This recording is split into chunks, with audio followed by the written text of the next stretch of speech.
하늘과 연결되어 있는 한마음과 하늘을 모시고 살아가는 인류 보편적인 가족관계와 가족의 사랑을 통해서 한국인의 심성의 매사를 긍정적으로 받아들이며 또한 어떤 어려움도 거뜬히 극복할 수 있는 신명을 형성했습니다.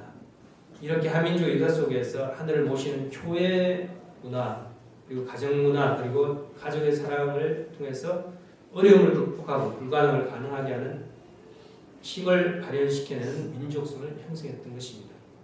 세 번째로 평화와 정의를 추구한 한민족입니다. 한민족, 예로부터 흰옷을 저기한다 해서 백이민족이라고 했죠.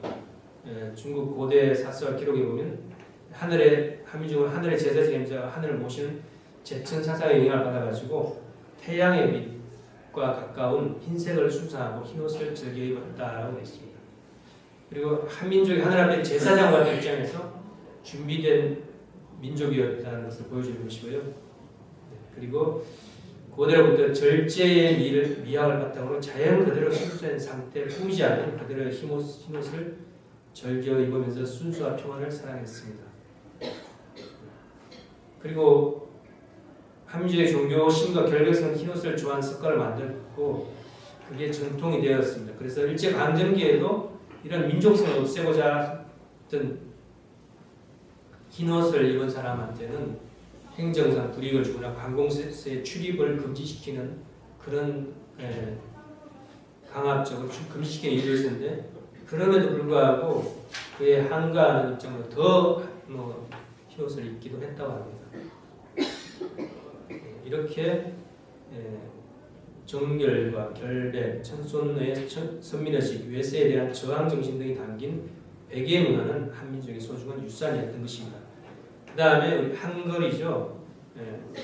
1443년에 창제한 한국의 독창적인 문자 체계이고 과학적이고 체계적인 구조를 가지고 있기 때문에 세상 공부하는 사람들이 정말 한글을 공부하면 놀라는 게 한 2주 정도만 공부하면 한글을 누구나 다 읽을 수 있는 게 한글이라는 거예요. 다 읽을 수 있고 다 음을 다 한글로 표현할 수 있고.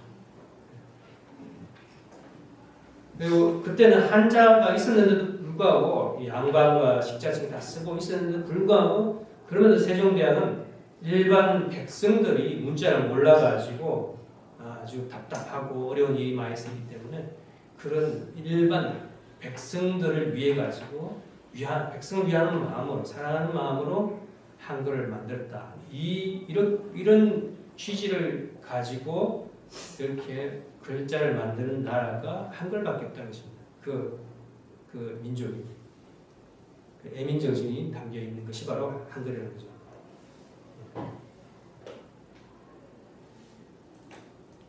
그 다음에 한민족이 서민으로서 복수나 침략을 좋아하지 않는 평화의 심정을 가졌지만 정의롭고 옳은 일을 위해서나 나라를 위해서는 기꺼이 의로운 용기를 내서 자발적으로 나섰습니다.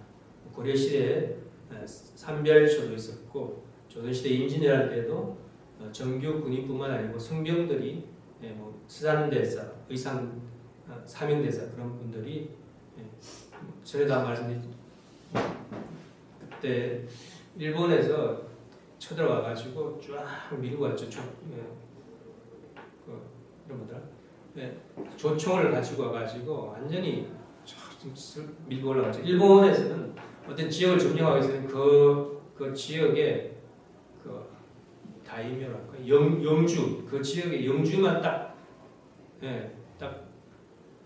제거하면 그 지역은 딱 들어오는 거거든요. 그래가지고 왕을 잡아라, 왕을 없애야 그런 조선은 이제 자동적으로 이렇게 된다 그렇게 했는데 왕을 찾아서 저기 의주가에 저기 올라가고 그렇게 했는데 선조 도망쳐가 저기 의주 올라가는데 근데 다 왕만 제거하면 되는데 거기 밑에서 성병, 의병들이 생각지도 못해 예상치도 못했던 그 백성들이 일어나서 그렇게 맞섰고 또 이수신 장군이 또 생각지도 못했는데 바다에서 일어나가지고 그렇게 해가지고 7년 정도의 만에 임진왜란이 결국 나라를 지키면서 끝나게 됐던 것입니다. 시간 관계에서 빨리 넘어가겠습니다. 그리고 임진왜란 때 나라를 지키는 이순신 장군 이야기인데요. 이순신 장군이 임진왜란 당시에 일본 침략에 맞서 조선을 지킨 영웅으로 전투에 임할 때 난중일기에 그런 내용 좀 나온다는데요. 하늘에 기도를 했다고 합니다. 그런 기도에 응답하듯이 꿈에 신인이 나타나서 병법을 알려주었고 결국에는 탁월한 전략과 용맹으로 여러 해전에서 승리를 거두었습니다. 정말 그의 뛰어난 지휘력과 하늘의 가호를 보여주는 것입니다. 그리고 이런 한민족의 정신은 독립정신과도 맞닿아 있는데 안중근 이야기죠. 1909년 하얼빈에서 또 기록부인을 적용해가지고 독립을 위해서 싸운 것으로 알려져 있습니다. 이 안중근은 원래 독실한 가톨릭 신자입니다. 독실한 가톨릭 신자로서 동양 평화론을 집필하는 등 평화의 이상과 비전을 가진 평화운동가였습니다. 그는 평화로운 세계를 만들고 싶어 했으며 조국의 독립과 평화를 위해서 자신의 목숨을 바쳤던 것입니다. 그리고 여러분 잘 아시는 유관순 3.1운동 당시 18세 어린 소녀로서 만세 시위를 주도하다가 순국했습니다. 정말 최고의 학교인 이화학당 고등부를 다니면서 감리교 신앙을 했고 하나님의 뜻을 따라 살고자 했는데 강한 신앙의 힘으로 일본 제국주의에 저항하면서 3.1운동에 참여한 후에 그 후에 고향 천안 병천면에 내려가가지고 만세운동을 주도했습니다. 그 이후에 서대문 형무소에 수감된 후에도 감옥에서 만세운동을 선창하면서 저항하다가 정말 순국한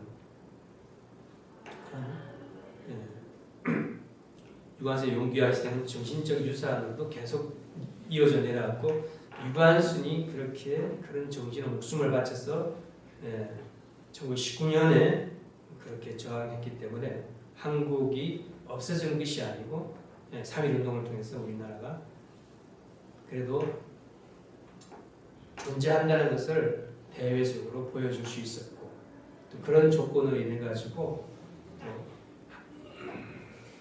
참 아버님께서 잉태될 수 있었고 1년 후에 탄생하실 수 있다는 것도 우리는 알고 있습니다.